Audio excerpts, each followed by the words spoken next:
Well, welcome everyone to another episode of the Iowa Gravel Series Podium Podcast. As usual, I'm your host, Chris McQueen. Also, as usual, we have an amazing guest for you today.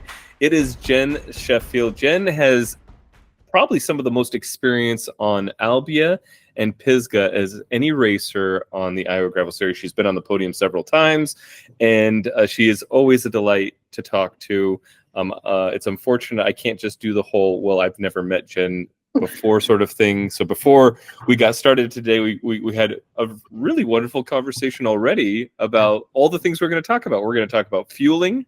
We're going to talk about coaching.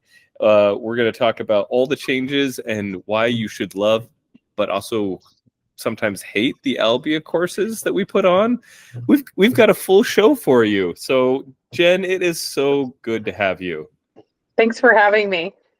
All right. So for everybody at home who maybe hasn't listened to the one or two, at least, episodes we've done with you before, tell us a little bit about yourself and how you got into cycling.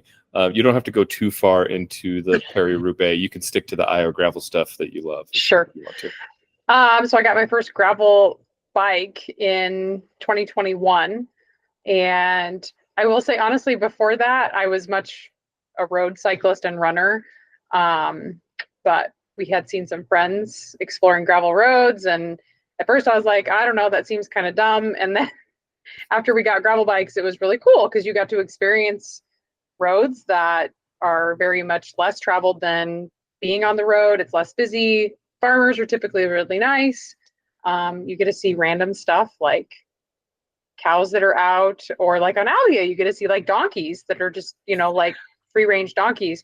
So anyway, yep. And then I did my first Iowa Gravel Series race in 22, Albia. And yeah, honestly, that year, I think I fell in love with it. And I think I got third place. Didn't really know how I did that or how that happened. But yeah, really enjoyed it. Just the community. And I don't remember the course being horrible that year. I think it was more the next year that I had brought some friends that were like, that was really terrible. So I think, or maybe that was 22. It's hard to tell. It all yeah. boils together because Albia is the course that I think I've changed the most over the years. And so it has a few things that always kind of stick, but there's always something different. Because 23 had that like dirt B road at the end, right? That was with all the mud. Muddy. Yeah. Yeah. Okay, that was definitely last year then. Yeah, 22, my friends that I brought were more complaining about the route than I was. But lots of people loved that part. I'm just saying. Yeah. I really liked going up to there's like a cemetery or something. Yeah, that was the first year you did it. That was on the 2021 and 2022. I want to bring it back because that is one of my favorite sections. The hill leading up to it is really, but it's a you thing. Work for it. So yeah. Anyway, so that's kind of, and then yeah, I did Pisgah in 22, thinking that it would be like similar to Albia, and it's very different. Very sandy and very steep. If I ever complained about Albia, I would say that Pisgah is probably, the hill at the end is brutal. But yes. Yeah, so that's also the year that I tore a tendon in that race. So. But I also came back the next year and did it and did not tear a tendon. So that was good. And did not podium, but I felt more accomplished in the fact that I did not injure myself and require medical attention. So anyway. That is a win. And it's really tough to go up against like a huge group of Prairie Bloom women who were out in force, I believe, that day. They like to come out at force in Soldier cut off Hilduro and sweep the podium. It's one of their favorite things. Yes. And Teresa Bender was there last year, so peace out. Right. Yeah. There were some big names. It was stiff competition. Yes. So yeah, that's kind of and now I honestly would rather gravel cycle than road cycle. Just the beauty of it. There's no cars to 1 to 2. Okay, that makes sense. But yet, and this gets us into our first topic, and yet you are training for a running marathon, is what I hear. What marathon are you training for? So tentatively, I'm gonna do the Des Moines Full in October, so October 20th. I kind of have the fallout plan that like if my body does not allow me to do that, which is totally, I'm totally okay with it, that I would just do. I'm not gonna say just. I would bump down to the half and do the half marathon instead. And then I'm also signed up to do the Nubo half marathon in Cedar Rapids, August 31st. So that's like in Oh, four-ish whoa. weeks. Um, August 31st and October? So you've got back-to-back marathons, like weeks well, a away half from each other? marathon in August 31st, and then Oh, the full is tentatively October 20th.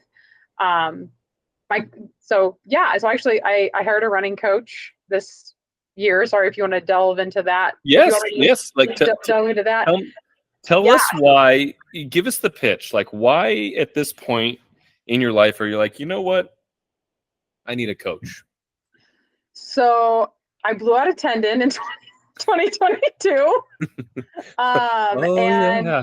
yeah, and honestly, like I overtrained for sure. I think as recreational competitive age groupers, that's a common mistake. It's not that we undertrain. I mean, I'm sure you can, you people that rip the band-aid off and go like try to run a marathon, but by and large, like most of the people who are committed to something are just going to overdo it. And that's totally what I did leading up to 2022. I had pain in my foot probably for months, really didn't think a whole lot about it until, I put my foot wrong down in sand trying when I lost control of my bike, and then I popped my tendon. And so um, I had a lot of year of reflection from 22 to now, but like 23.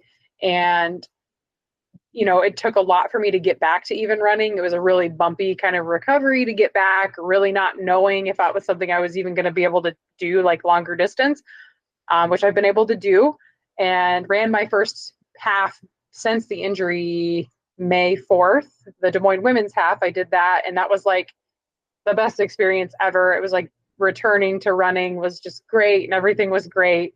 And so then I got the great idea. I was like, that went so well.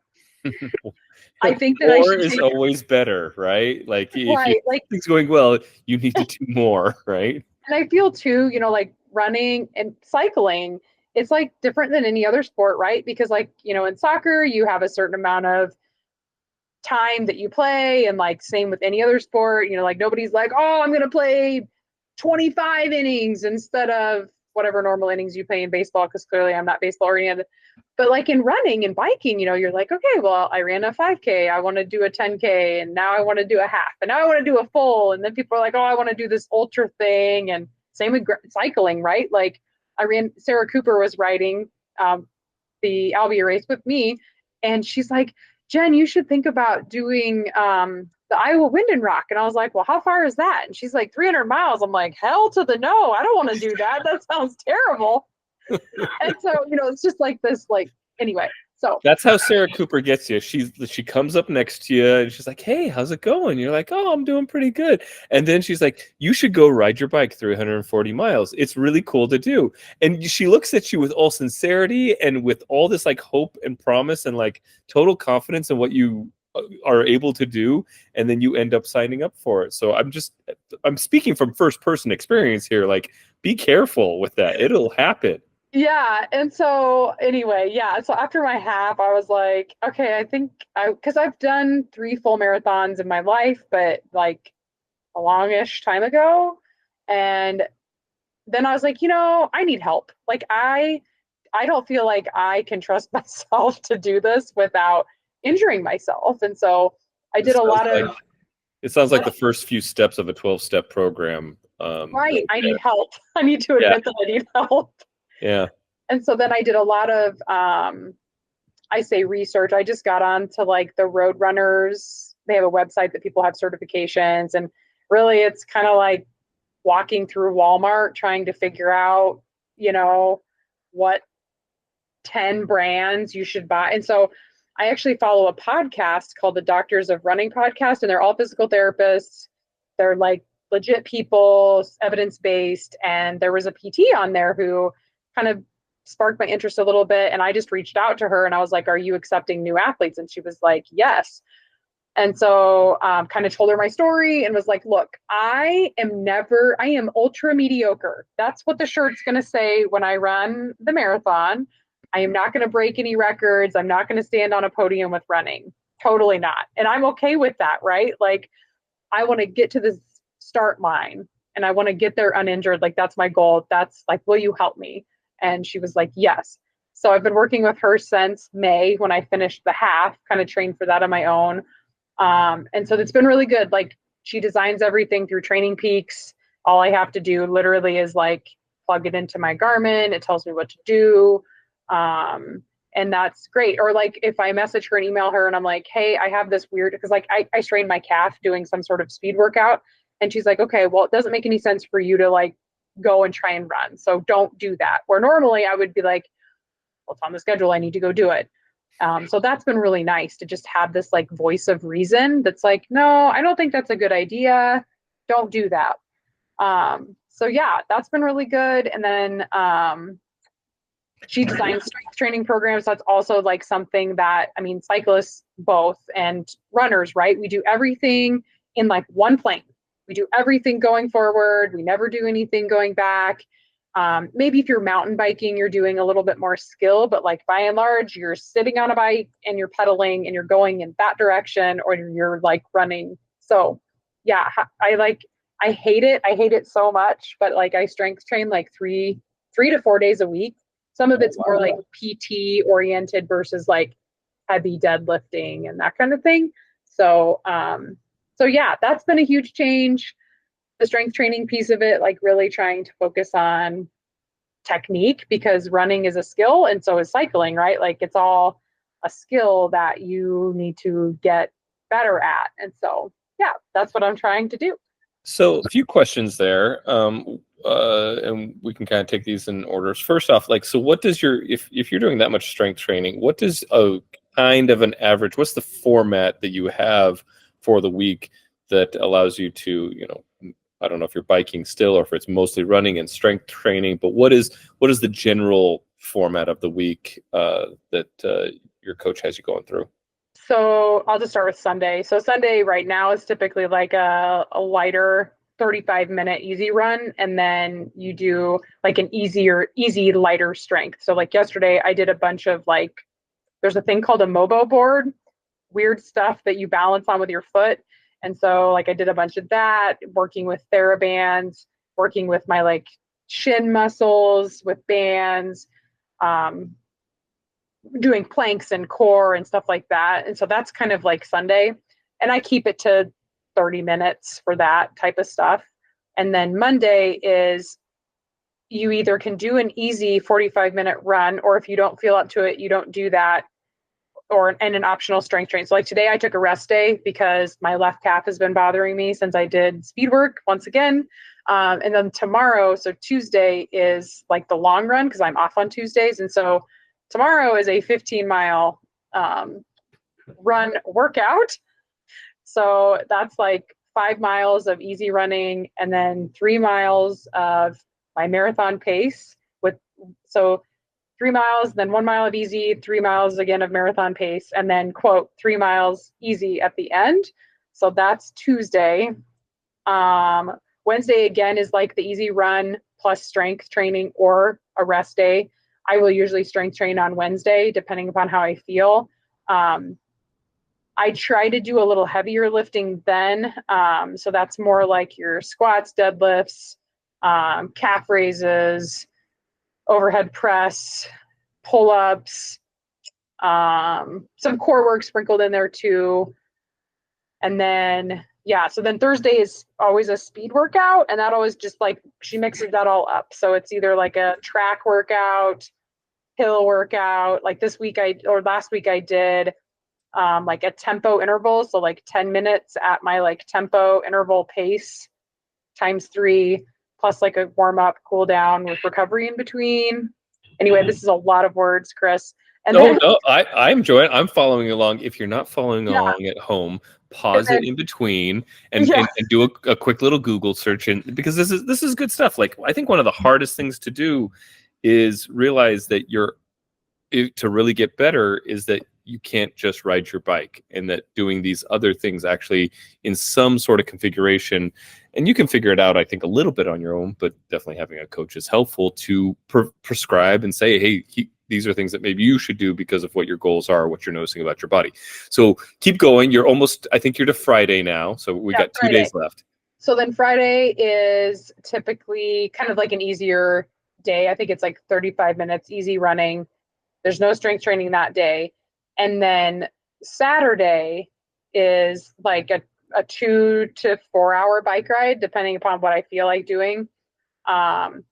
Before this month in June, I was doing both Saturday and Sunday, like a 2+ hour bike ride both days. So getting almost like an extra, endurance day essentially with that. But then it just got harder as we got along in summer for me to do like both, Saturday and Sunday of 2+ hours. So Saturday is kind of the dedicated cycling day. And then Sunday you've scaled back to what you described at the beginning. It was kind of so that's kind of the but it is important to hear that, one, there's consistency on all this strength work, and there is a general note of easy workout for, except for basically your Thursday sprint day and maybe your Tuesday long run. And that's it. Like, and how has that felt? Like, what are you noticing? I would say that as the mileage of the long run starts to bump up, I really struggle with like knowing whether I should do that like easy 45-minute, the day after or the day before. But I think the nice thing about that with having the coach is if I just email her and I'm like, this is kind of how I feel, she'll be like, no, don't do that. Like, that's not a good idea. That's not going to help you. Like, we're not getting closer to making goals. You're just going to beat yourself up, more. Which I've tried to not get as much hand holding because, it's like, I know my body better than anyone. Like today I was like, nope, I absolutely am not running today because like we did RAGBRAI last week and, I had a hard speed workout on. I actually had to switch some days around because of RAGBRAI, but so anyway, like today I was like, no, not doing that. That's not going to help me. All that's going to do is lead to overuse injuries, and we've all been there before, so I'm not doing that. So yeah, and the speed workouts are definitely something different. I never did that in any of my marathon training. I've been running since college. I think the other thing too is like knowing how hard to push is also been like, I'm learning that because obviously on Friday I pushed too hard because my calf was like, ow, that hurts really bad the next day. Yeah, I think the other learning curve for me is that ever since I ruptured my tendon in my foot, I freak out about pain, every pain. So I'm relearning what's okay and what's not, because training for a marathon, you're going to have discomfort. What's acceptable and what is not is like this new governor, right? Of like what's okay and what isn't. And so, yeah, I'm learning that about myself. We're trying to relearn that. And then, yeah, fueling is the other thing that has definitely changed for me in the last, I'd say probably the last year, a solid year. Alrighty, a quick break for our sponsors. Hammer Nutrition has spent over 35 years developing the most effective, natural products. It's free of added sugars, artificial colors, flavors, chemicals, and preservatives. The team at Hammer only uses complex carbohydrates and the highest quality proteins and ingredients, and it's 100% made in the US. I experienced Hammer the first time I did a standard century ride, and I refueled at the halfway point. I had a negative split on that beautiful windless day, and I've trusted Hammer to get me through my biggest days ever since. So whether it's Iowa Wind and Rock, climbing up Mauna Kea, or scouting courses for the Iowa Gravel Series, it's the stuff I put in my bottle, in my pockets, and in my bag. It's great, and we're proud to be sponsored by Hammer. Now back to the episode. Well, you mentioned ahead of time that you got a dietitian, so this isn't just like you changing your fueling, on your own, but you've also gotten some help. You've acknowledged that you are incapable of controlling things on your own, and that there is a higher power, and that you there's some people that you need to go to talk to in your life. Sorry, that's a 12-step reference. Again, if nobody was catching that, but Totally true. so tell me about your dietitian and what you're doing there. Yeah, so it took me a little bit to kind of find the right person. So I started out with a gal who kind of more specializes in like adolescent athletes and things like that, but also was very competent enough to help me kind of get started on like, okay, like how many carbs an hour should you be consuming if you're going to do a 4 hour, pretty decent hard like gravel ride. And so, which that was also kind of eye opening because I was like, oh my God, you want me to eat how much and what?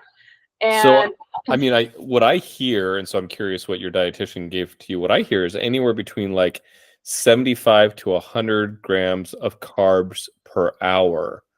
she says up to 120 per hour. Which just boggles my mind if you actually count the carbs on your food and look at what it is in there. Because like a gel will be anywhere between 25 to maybe 50 grams of carbs if you're getting like really fancy stuff. And so that's 2 gels an hour while you're on the bike. Yeah.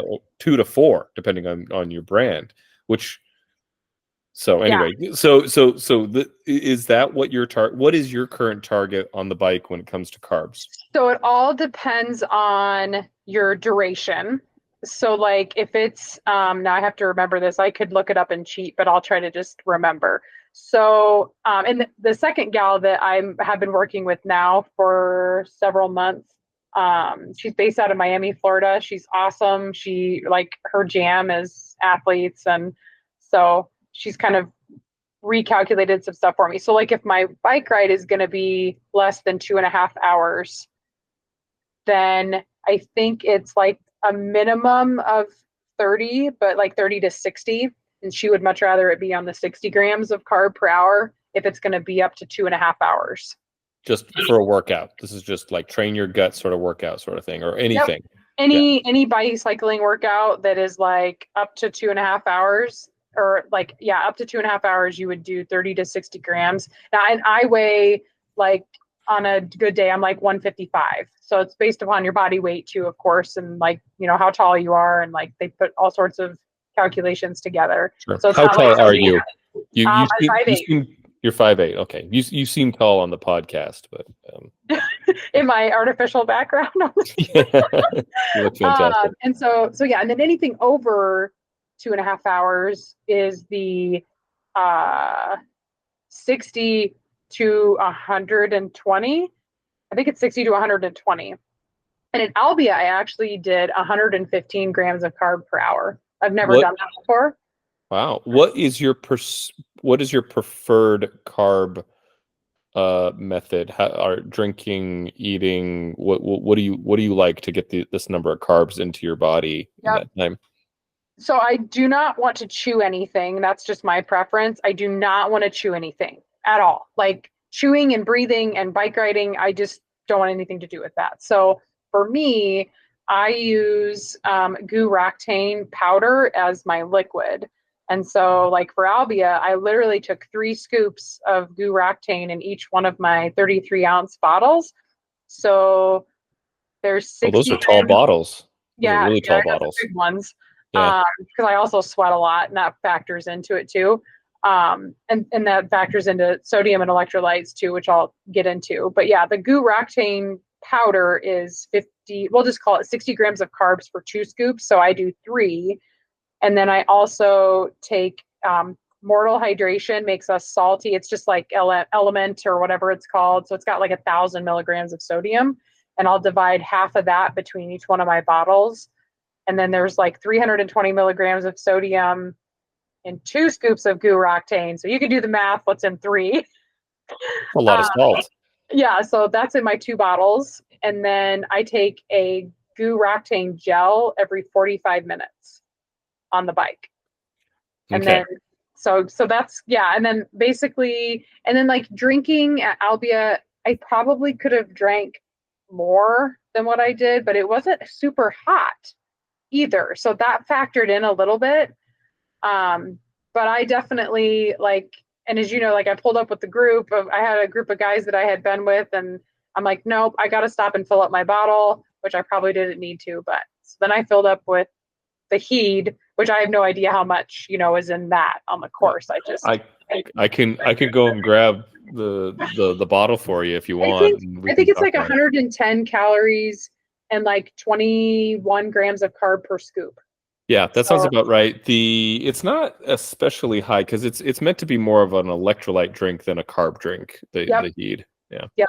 So then, but then I drank my other Guroctane, and then every 45 minutes, and I literally had my gels with a Sharpie in my gas tank all marked. So like 45 minutes, an hour 15, and they were all, which honestly became a combobbled mess at the end because you're like reaching in there and you're like, I have no freaking idea. But then with the Heed, because it isn't quite as much carb, I actually took an extra gel. So I ended up taking like 5 gels on a 4 hour. So like my total ride time was 4 hours and 11 minutes, I think that was like my gun time. 5 gels, 2 full bottles of Guroctane plus another bottle of Heed, factored out to be about 115 grams of carb per hour. And I honestly started to have a little bit of cramping at mile 30, which was weird, but then that all went away. And I was actually able to push pretty hard towards the end, and I didn't have the cramping that I had in 2023. Nice. Okay, so we've got a little bit of carbs and sodiums, your salts input. What's your stance, and how do you do caffeine? So I do every other gel is caffeinated. So I start one with caffeine, and then I do non-caffeinated, caffeinated, non-caffeinated. So I just switch on. I do every other. How many milligrams of caffeine do you think you ended up with at Albia? So 3 of them would have been caffeinated. Each one has about 35 milligrams of caffeine. So 35 times 3. 100 milligrams. Like 100 milligrams. That's not that much. I mean, that's not even like a rock star. That's a couple cans of Coke. Because I've kind of learned with caffeine, number one, I don't need to be any more anxious than I already am. And then it also kind of causes a little bit of GI distress if I get too much of it. So I've kind of experimented, because Guroctane comes caffeinated too, and I've done some of that, and I haven't felt like as good from a GI standpoint. So I kind of just, for that race, I was like, nope, I'll just do it in the gels. But I do think that I think it gives you a little bit of a mental boost, if that makes sense, like mentally. So yeah, I'm definitely for the caffeinated gels alternating, but I wouldn't do every single one of them caffeinated. Yeah, I don't. Just for contrast and for sharing is, I did half of Iowa Wind and Rock, what Sarah was trying to sell you on, and I did do Spotted Horse in October before that, which basically they're both 170 miles or 140, 170, something like that. And I went, Casey's dumpster panda method, which was basically yes, I would use Hammer, some of Hammer's stuff. I really like their shoot, I'm blanking on the name, but is it Enduro or it's not the Enduro, it's the older stuff that's a little bit more. Yeah, it's Perpetuum. Yeah, so I did Perpetuum. I like Perpetuum. It's something that I've used for a long time, so I'm just kind of used to it. My gut's pretty normal. For Spotted Horse, I was nervous. I don't usually use a lot of caffeine, but I think I had somewhere close to 800 milligrams of caffeine through the day over a 12-hour ride. I do great with caffeine. The only problem is if I'm chatty now, like I haven't had any caffeine today. I've had nothing, but like this is just chatty Chris. This is just who I am, sort of thing. And I don't drink coffee or anything. So like Randy Brendel, who rode with me, we got to be really good friends on the ride. Like, man, I talked his ear off. I think that's the biggest thing that happens to me is that I just get I'm really happy and really chatty. Yep. But I ended up with over a kilogram of carbs over those 12 hours. It was over 1,000 grams of carbs, and most of it was through. I love chewing because I love fruit snacks. I found like just your cheap fruit snacks. I will down those suckers over and over and over again and be completely happy with it. And then Little Debbie has it's not the Cosmic Brownie, but it's basically the Cosmic Brownie, but it's with Oreo instead of M&Ms on top. I don't like the M&Ms. I mean, M&Ms are fine, but the Oreo crumb cover goes down much smoother. But those things, each bar is 50 grams of carbs each. Oh, wow. And they're just fudgy and chocolatey, and I'm not usually going too fast, and so that's those of. But it's a lot. It's a lot to push through. And I've kind of found that like espresso and chocolate is just, I would say more so running is just like, I don't know, it gives me like reflux, and I feel like I'm just gonna vomit all the time. So I've totally just stayed with like strawberry, kiwi, and lemon and berry, and but it is totally like you kind of have to develop your palate, because like what works for me is absolutely not going to work for somebody else. And that's why like totally hiring a sports dietitian was worth every penny that I have spent. Because I don't know that I would have been able to pull through Albia without cramping again.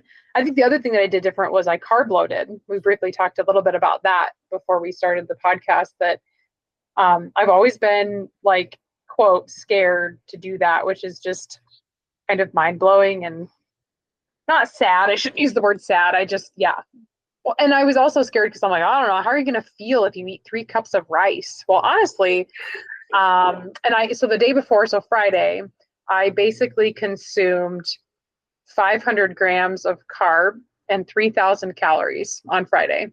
Whoa. Never have done that before in my life. So what was it? Like, was it 3 cups of rice? Like what were you eating? So breakfast was literally 1 cup of raw oats, which makes 2 cups of cooked. So it's like a cup of oats, a yogurt, and honey, like 2 tablespoons of honey in it. So that was like breakfast. And then as a snack, I had like dates, a banana, a bagel. And then lunch was 3 cups of white rice with 3 ounces of salmon. That was kind of hard to choke down. I was putting like ketchup on the rice at the end because you just want to like taste something other than rice. And then like my snack of the afternoon, my nurse came in and took a picture of this because she's like, I've never seen you eat Pop-Tarts ever. And so I had 2 Pop-Tarts, a banana, and 4 dates. And then supper was 3 cups of pasta with another 3 ounces of salmon. She says to avoid like red meat the day before, something that's going to be really hard. And so I did that for supper. And I won't lie, like I was jazzed. Like I felt like I had multiple cups of coffee and I didn't sleep very good. And like, your Garmin watch like measures everything, and my stress level was elevated throughout the entire night. And I really wasn't anxious. I don't get anxious till the morning of a race. And so I was just like, this is crazy. I feel but I mean, I'm sure your blood sugar is not used to having 500 grams of carbohydrate. Anyway, I did that on Friday. No vegetables. There was no veggies, no fruit of any kind. It's all like simple carbohydrates, or I guess a banana. I had bananas. Did that Friday. My stomach actually felt fine. You digest it really quickly, So that's kind of actually the question, and only because we're such good friends here, Jen, I'm going to ask you about your bowel movement. Like, sure, yeah. I mean, was that like Saturday morning? Were you ready to go and it was fine, or honestly, I get the nervous poops. That's what I call it before a race. And it happened in Albi last year and I didn't carb load. And so like I literally am like, oh my gosh, I'm in the bathroom like the seventh time this morning. And so I think there's a piece of it that's nerves, but like I cheated and took an Imodium. I'm not going to lie. I do that a lot before a race. And I think a lot of people do because yeah, I just get nervous. Like my gut gets nervous, you know? And so, yeah, but I had no problem like going to the bathroom at all. It was more like, oh my gosh, it's like, you know, we got to go in 5 minutes because we were 3 miles out. And I was like, okay, I'm just not dealing with this anymore. So I just took an Imodium and I was fine. I had no other GI symptoms whatsoever. Oh wow. This is at least for me, this is where actually caffeine is helpful, is it keeps everything moving through quickly, which is nice. Yep. It is one of the things that I love about cycling in general. And this has gotten to poop talk really quick, but you know, cycling in general, I feel like, and because running, I don't know what it is, but when I run, I want to retain everything. Like my body's just like, no, hold on to it. Just hold on to it a little longer. Whereas cycling, my body's like, I don't know if it's the lack of stress or whatever, but it's like, no, you're fine. You're good. When you want to, go ahead. You know, it'll be fine. But I have to like wait almost an hour after a run sometimes before anything will do anything, because my body's like, no, just hold on to that sucker. I am totally the opposite. That is not how my system works. Running for me is very much like, you know, well, where is the bathroom on my 15-mile route? So yeah, but well, don't get me wrong. There is there is a limit to all things, and this is where I would share with friends that I know that my poop mile for a marathon is at mile 17. Like if I need to know that like that's just the capacity of my body, and finally it's going to be like, okay, fine, I held it for long enough, but now you have to.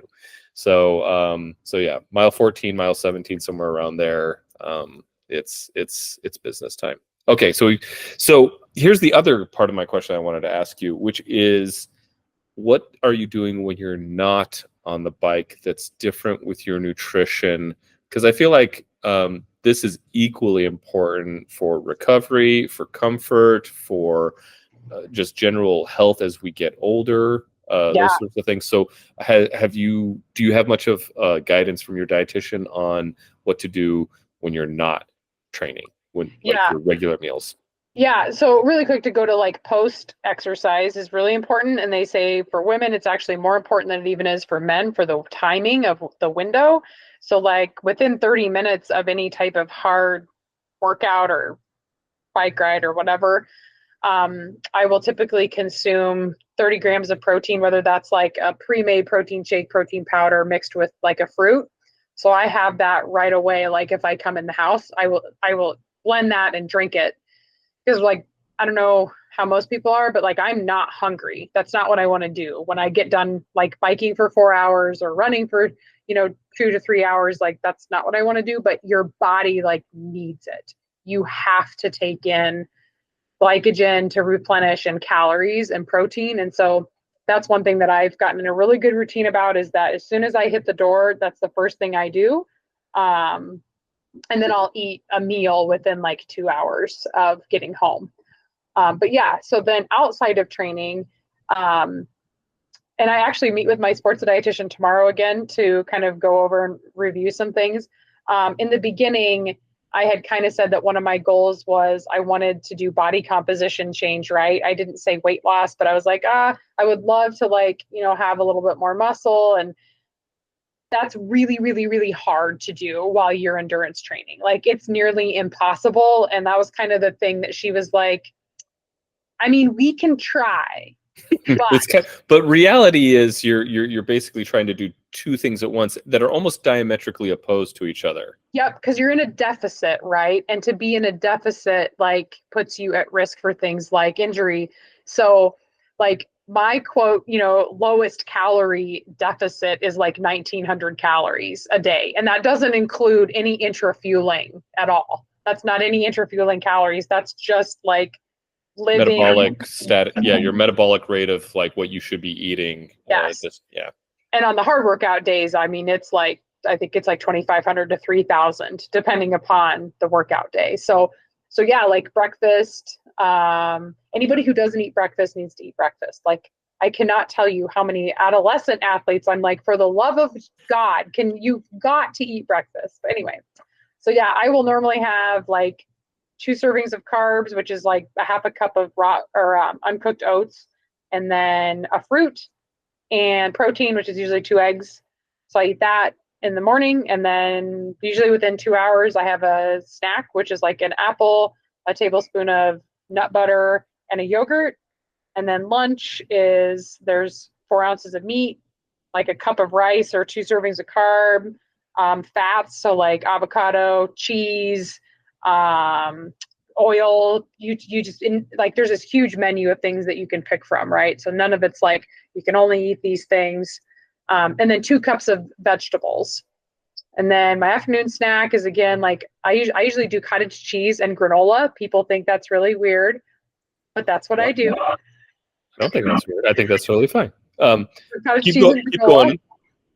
And then dinner is again kind of a repeat of lunch. So you do like 4 ounces of meat, 1 to 2 servings of carb, depending upon what you have going the next day. So like tonight, I'll actually consume 4 servings of carb, 4 ounces of meat, no vegetables, and fat. So like a half of an avocado, 2 ounces of cheese, or I think it's like 2 teaspoons of oil, whatever fat source you want to pick.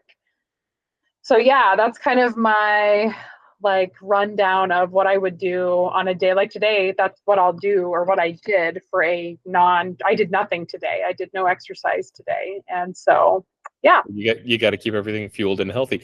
What of those things do you look forward to the most? Do you find that they're like, oh, goody, I get to have this? Is there a favorite? I think it has to be, probably in the morning when I get to have the apple with like nut butter and yogurt at work, because it's kind of like my mid-morning. Like even if there's patients waiting, I'm like, nope, I'm gonna eat this because I'm usually hungry by that time, and so I'm like looking forward to like eating that before I go on to my day. So yeah, that's my kind of like what I look forward to. Yeah, that'd probably be the biggest thing I look forward to. Okay, cool. A quick sponsor break here for you. When Matt started Or Not in 2013, massive logos and team kits were the norm. Or Not's goal was to change the landscape by offering well-designed cycling clothing with minimal branding made right here in the US of A. All while not emptying your wallet. I've trained and ridden thousands of miles in Or Not bibs and jerseys, and they work just as well as the fancy European stuff that I'm terrified to ever disclose to my wife how much I spent on those kits. Or Not's kits look and feel great, so look for the discount code in our description and give them a try. Or not, that's their thing. Anyway, now back to the episode. All right. Well, we've talked about coaching, we've talked about fueling. Let's talk a little bit about what Albia was like for you. Given this is your 3rd time, the course is different. You did give me some feedback in the feedback survey. Thank you so much for doing that. It was funny to me because I believe, and I could pull it up, but I think I'm quoting it fairly well, where it's basically like, what the heck is with the last few hills? I wanted to die. Or those were terrible, something like that. Mentally abused. I feel mentally abused. Like, it's like, why do I keep coming? And I said this before, like, why do I keep coming back to this guy? He only wants to hurt me. We've got a very odd relationship. I paid to do this. The Albia course, honestly, this year, I would say the gravel felt chunkier in places and thicker, which is totally like not your fault, Chris. Like none of this is like aimed at you at all. We love that you put on these cool rad adventures, but yeah, I was like, golly, like it just feels like thick gravel, it's just chunky in places. The level Bs were just like beat the snot out of you. I think the last 2 years I did it was almost reprieve because there's no gravel, it's like smooth dirt. You could like you could just let it rip down some of those really steep descents, where like this year I was terrified at like what was at the bottom. It was rutted and rough, and just like there's just because I did add road, and yeah, I added a B road that I'd never had before. That B road, I forget the name of it because it's just a number. It never been available before because I think 2 years ago I found it, but it had been like graveled for the very first time, and it was massive. The gravel was just thick and huge chunks. I got down it, but I literally like slid through it the first year. And then the second year I went to go check it again, and it wasn't that much better, and it wasn't worth it. And so I didn't do it. And then this year I was like, okay, it's at least passable at the beginning as you're going down. And so was it that one that was because it has a B, you go through a Missouri crossing and then you climb up out of it, and then that's where it's mostly B road, and there's some good sized ruts on it, but it wasn't too steep. Maybe that wasn't it. I just remember it was a descent after, it was definitely after Melrose. Okay. I was riding with my husband at that point. They had caught me and Sarah Cooper. And I just remember, like, I did let it rip down the descent. And I don't remember if there's like a spillway drainage thing or something, but I just remember my bike made this horrible noise. And I was like, oh my God, what was that? But I think it was just I have a pump in my handlebar bag. I'm one of the very few people that has a handlebar bag, and I'm sure I get made fun of for that, but I don't care. So I think it was my pump in there was like banging around, but I was real worried that I actually like popped a tire because it was rough. It was really, really rough. So anyway, I don't really remember.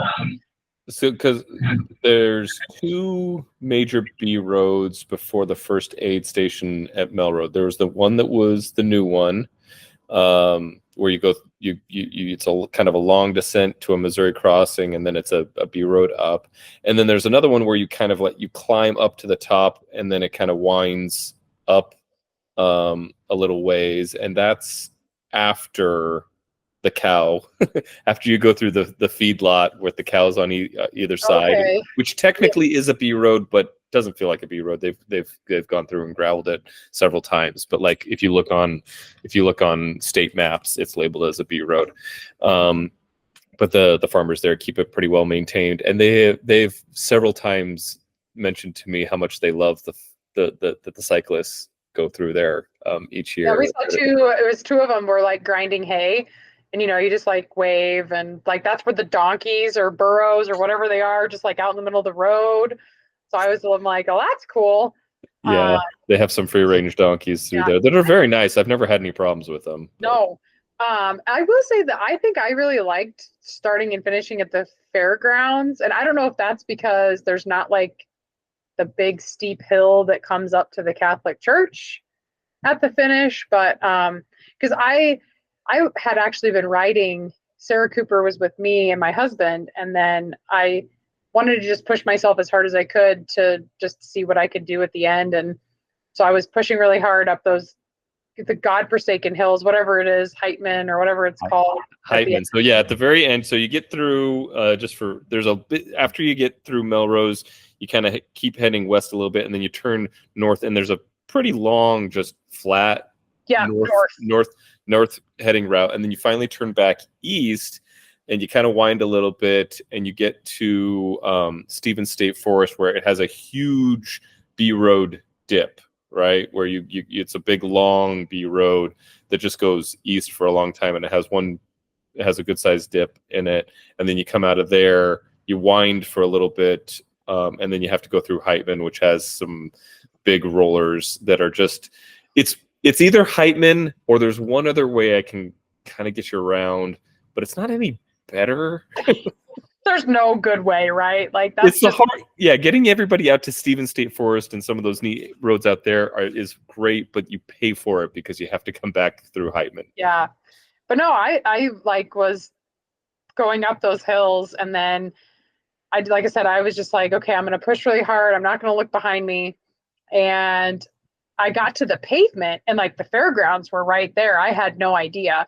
And I turn around for the first time to look, and there's like nobody behind me. So I was like, I am so thankful to see the fairgrounds. And so then, yeah, taking off on the pavement and getting to finish like on the pavement and then in through the fairgrounds. Yeah, I loved it. It was great.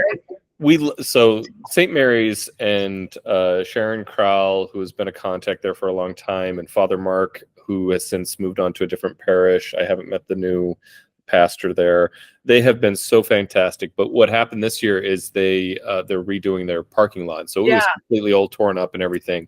But that being said, and in so many ways the Catholic Church, St. Mary's, has been a little bit of that namesake for the race, because the first year was called the Albia Rock Road, which it was kind of a meh name. I wanted from day one to always call it Albia Holy Cow because of the feedlot that you go through. But I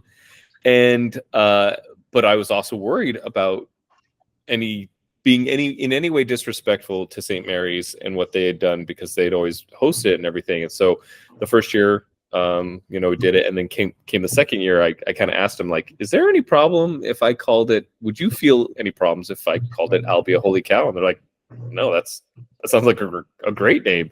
You should do that. And so they're the ones who kind of gave me the push to name it to what I always wanted to have it.